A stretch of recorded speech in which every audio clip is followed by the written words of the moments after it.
नमस्कार मंडळी, सत्यस्पर्श न्यूजमध्ये आपले स्वागत आहे.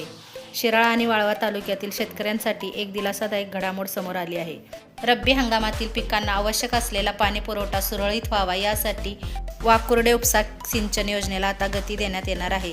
या संदर्भातील जिल्हा परिषदेचे माजी सदस्य रणधीर नाईक यांनी वारणा कालवा विभाग क्रमांक 1चे कार्यकारी अभियंता नितेश पोद्दार यांची प्रत्यक्ष भेट घेऊन महत्त्वाची चर्चा केली. नाईक यांनी सांगितले की खरीप हंगाम संपला असून रब्बी पिके जोमाने वाढवण्यासाठी पाण्याची तातडीने गरज आहे. शेतकऱ्यांच्या मागणीचा गंभीरतेने विचार करून वाकुर्डे बुद्रुक उपसा जलसिंचन योजना लवकरात लवकर कार्यान्वित करावी अशी मागणी त्यांनी अधिकाऱ्यांकडे केली आहे.